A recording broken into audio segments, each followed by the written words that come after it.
Welcome back, everyone. I hope y'all are doing well and you're ready for a new encounter. This one is pretty strange. I'll warn you ahead of time. But it's very interesting at the same time. You'll see what I mean. Let's go ahead and get into tonight's encounter. Grab a drink. Lock your doors and windows. Hit the lights. And let's get started. Just call me Tommy. Hello, everybody.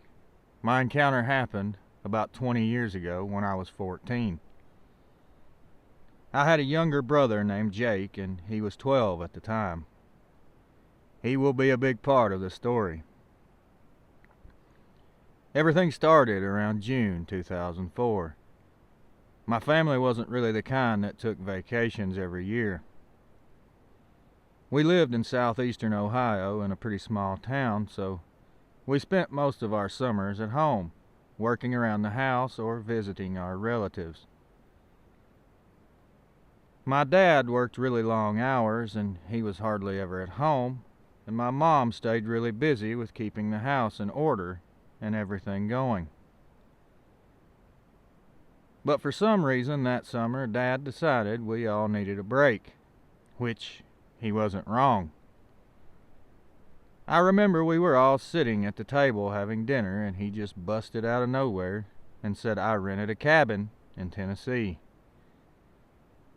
The announcement caught everyone off guard, and my younger brother Jake, we just looked at each other, because Dad wasn't exactly known for being spontaneous. He went on and on about how we needed a break and we could go hiking, we could relax, everyone needs to get some fresh air.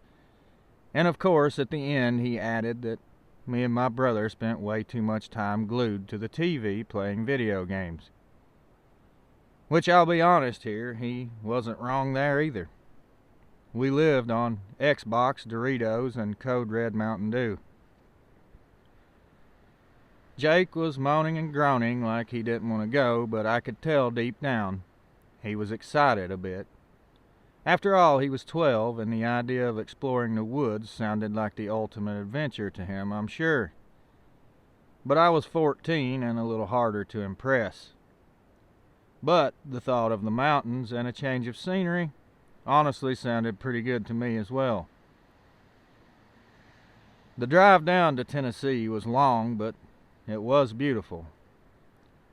The further south we went, the taller the mountains grew and the greener everything seemed to be. Me and Jake played a few road trip games, and even Mom and Dad seemed to loosen up.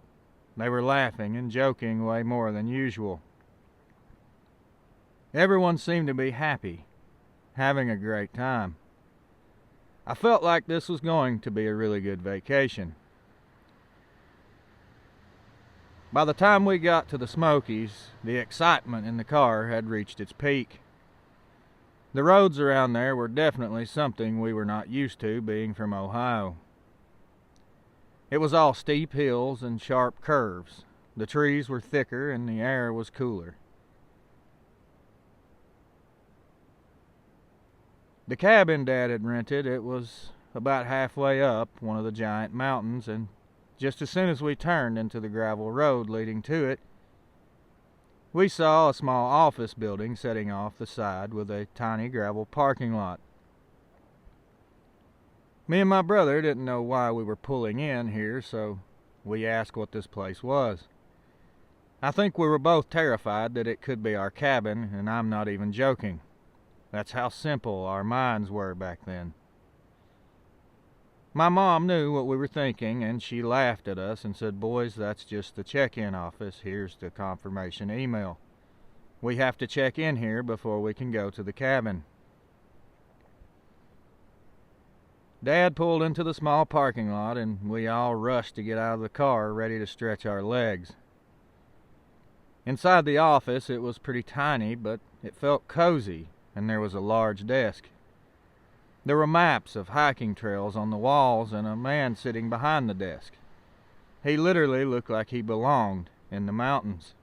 This guy was tall, broad-shouldered, with weathered-looking skin. He had these sharp blue eyes that just pierced through you. He looked like a seriously tough guy. His name tag said Mike. He immediately welcomed us to the Smoky Mountains, and he gave us all a warm smile and said, "You must be the blank family." My dad confirmed his suspicions and said, "Yep, that's us," and him and Mike shook hands. He handed Dad a folder with the cabin details, on a map of the area and a set of keys. But before we could leave, his expression grew a little more serious. He said, "Before you guys head up there, there's a few things I need to tell you." He said there had been several reports of some type of large predator wandering around in the area. My mom immediately got worried and cut in and said, "What kind of predator? What do you mean? Is it a bear?" He said most likely it is. It's probably a rogue black bear, although he didn't sound entirely convinced himself. He said it could have mange, which would make sense because everyone who's reported seeing it is in a state of panic because it looks so unusual. And I'm going to pause here for a second to make a point. If you're not familiar with being in nature and dealing with wildlife, I challenge you to Google an image of a bear with mange and tell me that's not one of the creepiest things you've ever witnessed in your life. Yes, it is creepy. He told us that more than one person had called the report and claiming that they had seen a giant wolf-like creature that can stand on two legs. Me and my brother were big time into anything spooky, ghosts, scary movies, horror games, cryptids, anything weird. Me and my brother were all about it. So obviously this description widened Jake's eyes. He immediately asked, "A werewolf?" Mike laughed at this, but there was no humor in it. He said, "I don't know about a werewolf, kid, but I can tell you this. It's a big bear. It's dangerous, and you do not want to mess with it if you see it." Looking forward, his eyes locking on each of us in turn, he told us there were a few rules that we needed to follow first. We could not cook or eat food outside for the time being. The food smell will attract predators of all kinds, including mangy bears. The second rule was we had to promise to stay indoors after dark, no exceptions. And third, if you see anything or hear anything unusual, call me immediately. He hands my dad a little business card across the counter with his number on it, and I'll never forget what he said. He looked at my dad and said, "I mean it, sir. No heroics. Just call me. Understood?" My dad looked at him seriously and took the card into his wallet and nodded and said, "Yeah, I got it. Thanks for the warning." We walked out of the office and got in the car and started up the mountain. The mood in the car had definitely changed. Everyone was now quiet. Even Jake seemed subdued, and that was saying something. It takes an absolute miracle to shut that kid up. He's even like that now as an adult. He hasn't changed a bit. My mom was the first one to break the silence, and she looked at my dad and asked, "Do you think that guy was serious?" I remember my dad saying he was probably just covering his bases and it was a liability thing. I always believed my dad and had faith in him, but for some reason I felt like the farther up the mountain we went, the more we were driving into danger. I couldn't explain it, so I never spoke up about it. We finally pulled into our cabin, and the cabin itself was everything we had hoped it would be. It was huge, as spacious as you could ask for. It was cozy, and it was perched on the edge of a ridge with stunning views of the mountains. We spent the rest of the afternoon unpacking the car. exploring around the area, and taking in the scenery. For a while, it felt like the warnings from the property manager were just another story, something that would have no effect on us whatsoever. I mean, the way my teenage brain thought was, there's one dangerous bear on this entire mountainside. What are the chances that he's going to come to our cabin specifically? But I will go ahead and tell you now that my mind was changed forcefully the very next day. The morning started off normal enough, I guess, but after breakfast, Mom realized that we didn't have enough food to last us the entire vacation.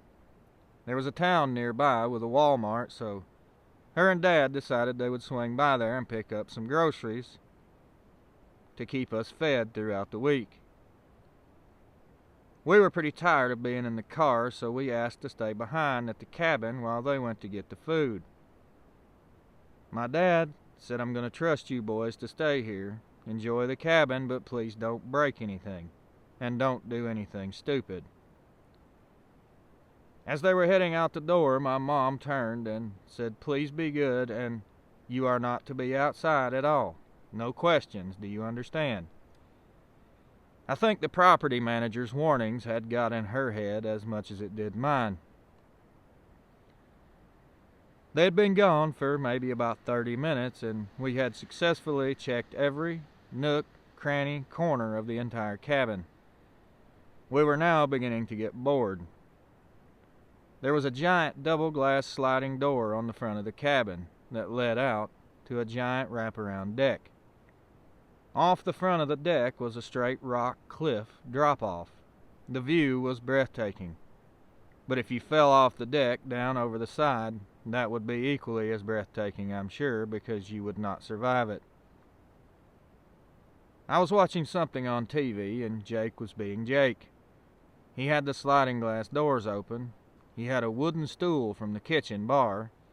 He was about 10 feet away from the door, and he was making paper airplanes and flying them through the living room, out the door, over the railing of the deck, and into the woods. I should have stopped him just due to littering alone, but I was just tired, and it would have led to an argument, and I just wasn't up for it. So I just let him continue his stupid little game. At least he was leaving me alone for the time being. Out of nowhere, we heard this loud knock at the side door that scared the pants off of both of us. We knew we weren't supposed to open the door, especially here. We had no idea who would be knocking at this door. For a second, I thought it could be the property manager, so I walked to the door and peeked out the blinds. It wasn't the property manager. It was the guy staying in the neighboring cabin, and let me tell you, this guy was huge. He was a tough-looking dude, and you could tell he was an experienced outdoorsman just by looking at him. He's one of those guys that he just looks like he spent his entire life in the woods. I opened the door a little, cautiously. He kindly introduced himself as Joe and asked if we were the family that was staying in the cabin. I told him yes, and he immediately asked me if we had been told about the dangerous animal that's lurking in the area. I told him the property manager had already told my parents about it, and we were not supposed to go outside. He said, "What did the guy tell you?" As soon as I began telling him that he said it was a bear, he cut me off. He said, "No, son, it's no bear." He said he'd been hunting these exact woods for years, and he's seen it. He said it's a huge dog-like creature that walks on two legs. He said it's very real, and it's very dangerous. You boys stay inside. Do you hear me? We assured him we wouldn't be going out anytime soon. We shut the door, and he went back to doing whatever he was doing. Like I said earlier, me and my brother both were very into cryptids and anything of the sort. We were very familiar with what he had described. It sounded like a Dogman, but we had never actually heard a real person claim they had seen one of these things. We didn't know whether to think this guy was an absolute lunatic or if we had a chance to see an actual cryptid on this vacation. We would have probably been staying inside had it not been for the neighbor's warning. He meant well and thought he was helping, but his words only fueled our curiosity, and now we wanted to look for this thing. What young teenager doesn't want to have an encounter with a dogman? Oh yeah, one with an active, working brain. As soon as the neighbor was gone, I didn't even say anything, and Jake, I could already see it in his face.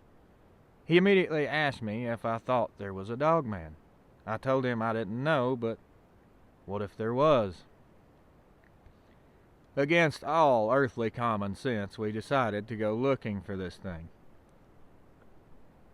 We sat and watched out the window and waited for the neighbor to go inside. We know if he saw us heading up into the woods, he would without a doubt stop us from going. He seemed quite serious about what he was saying. Finally, he went inside and we ran out the door trying to go explore as much as we could before our parents got back home. We headed up our cabin's driveway and straight up a small bank and right into the woods of the Smoky Mountains. We hadn't walked very far, maybe a couple 100 yards, even if that much. I was about to give up and turn around and go back before we got caught, and I got in some real trouble. Jake stopped and told me he heard something to be quiet. He was often full of crap, so I just giggled a bit and said, "Come on, man, I don't want to play around. We got to get back before Mom and Dad do." But as I looked in his face, I could see something else. I don't think he was kidding. So I stopped walking and got really quiet. I had very limited outdoor knowledge or experience, but I did take notice of how extremely quiet it was in the woods that day. We stood still in silence for about 10 seconds total. I never saw anything, but I could hear something crunching, walking around, breaking sticks and limbs. That's all it took for me. After the stories we've been told by the neighbor and the property manager, and now we're hearing heavy footsteps in the forest, I decided it was best that we didn't find a dogman today. I shouted at Jake to run, and we both just took off back toward the cabin. I was a little scared, but as we were running, I started kind of laughing, feeling like it was a game now, like we were being silly. That is, until I could hear something chasing behind us, roaring and literally breaking trees out of the ground. I didn't look back. I didn't want to see what it was. I just wanted to make it back to the cabin and get inside where I would feel safe. We did make it inside and lock the door, just as something came up on the porch behind us. I could hear the wood creaking and popping under the heavy weight of whatever it was. It was right around dusk at this point. There was still some light, but it was right on the edge of getting dark. Whatever this thing was, it didn't stop. It literally slammed into the door with enough force that some of the pictures hanging on the wall fell onto the floor. Jake was now crying and screaming, and I'll never forget it. He kept repeating over and over, "It's going to get in. It's going to get in." I had no idea what to do. I was the older brother, but I was only 2 years older, so I didn't know what in the world we should do. I was just as afraid as he was. And just as all hope seemed to be lost and the door began cracking and splintering, I heard a very loud gunshot blast off and echo through the mountains. The sound stopped. The banging stopped. Another gunshot rattled off. I heard something let out this angry, horrible howl, and it retreated back into the woods. Seconds later, there was a frantic banging on the door, and it made us both scream. The greatest sound that we could ever hope for, besides our parents, is what we heard next. I heard the soft voice of the neighbor say, "Hey boys, it's me, Joe. Open the door." We opened the door to Joe standing there, looking like Rambo with a pistol on his side and carrying a shotgun in his hands. He immediately started asking if we were all right. We were too shaken to really talk, so we just nodded. He didn't really yell at us, but he was quite stern. He said, "I told you to stay inside. I told you that thing was out there. You're very lucky that I was nearby." He said that thing was very relentless, that it would not have stopped if it would have gotten inside, and that would have been the end for both of us. He wouldn't leave us there, obviously, which I'm thankful for. About an hour later, our parents returned home. They seemed to be quite nervous when they saw us coming out from the neighbor's cabin, which I can't blame them. Having kids of my own now, I can't imagine how they must have felt. We were both shaken up, but unharmed. Well, physically unharmed. I can't speak for mentally. We both had nightmares after this for years. Joe explained everything to my parents and told them what had happened. He said he was inside cleaning one of his guns and he could hear us coming out of the woods screaming. He said he looked out the window. Now, I was there when he told my parents the story, and this is not an exaggeration. It might not be exact word for word, but this is pretty much what he told them. He said there was a creature chasing us, and it was running bipedal like a human. He said the creature stood easily over 8 feet, and as he's telling us all these details, I can literally see the blood draining out of my parents' face. They could not believe what they were hearing. He said the thing had a wolf's head, but somehow mixed with something else. He didn't really explain many more details. That's honestly enough, though, really. We all went inside of Joe's cabin and contacted the property manager and told him what had happened. Of course, he was instantly blaming it on a bear. It was a bear, it's always a bear. But this is where things get really strange. Joe was staying in the cabin by himself. Who takes vacation by themselves? I can tell you who. No one does that. The property manager, free of charge, gave us an upgraded cabin, and luckily it was on a completely different mountainside. Now, like I said, I never saw this creature, and I only had Joe's description and what he said happened to go by. But this is what happened next, and it makes me believe that he was telling the truth. It took us maybe 20 to 30 minutes to pack all of our stuff out of the cabin and load it back into the car. The property manager had already exchanged our keys and he had left. Joe was watching us from his deck with his shotgun, still making sure that nothing else happened.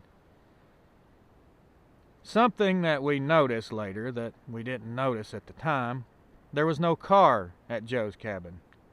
How did he get there, and how did he leave? Anyways, we got all of our stuff packed, and like I said, 30 minutes may have passed. As we're driving out of there, headed to our other cabin, we meet 3 black SUVs going the opposite direction, and they were flying. I mean, they were absolutely booking it up that mountain. We kept it moving and felt lucky to get out of there without injury, and it was really none of our concern now, so we decided it was time to put it all behind us. The other cabin was probably twice the size of the first one and a lot nicer. The previous event kinda just faded in the distance. A couple hours later, my dad was concerned about Joe. After all, he had saved both of his sons' lives. He decided to drive back over there and check on him. He wasn't gone very long until he returned, and his face was ghost white, and at first he wouldn't say anything. We all kept asking if Joe was okay, if everything was all right. He finally told us what he had found when he pulled back into Joe's driveway. He said those black SUVs had Joe's cabin blocked off, and there was caution tape around everything, and there were people in black tactical SWAT gear with what looked like assault rifles walking around the property. They immediately stopped my dad and told him he needed to leave, that it was a prohibited area. He asked one of the men about Joe that was staying in the cabin and if he was okay. He said the guy looked at him puzzled and said, "What are you talking about? That cabin has been under renovations for a couple of months. No one has stayed there. There is no Joe." Now, we never got any information after that, as they forced my dad to leave the area. He even stopped and asked the property manager about Joe. My dad said at first he was adamant that he didn't know what he was talking about, that there was no one else up there. We were the only ones staying on that side. My dad started getting angry, and he said he started pressing on the property manager, Mike, saying, "You know he was there. We both talked to him." He said Mike finally buckled and said, "Look, man, these guys up here, I don't know who they are, but they are not playing around. I'm pretty sure Joe was one of those guys." He said Joe worked for them, whoever they are. Mike told him this was not the first time he'd seen this weird government activity in this same area.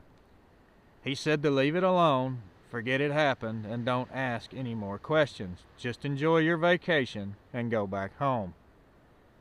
Now, beyond that, I have no more information to give to you.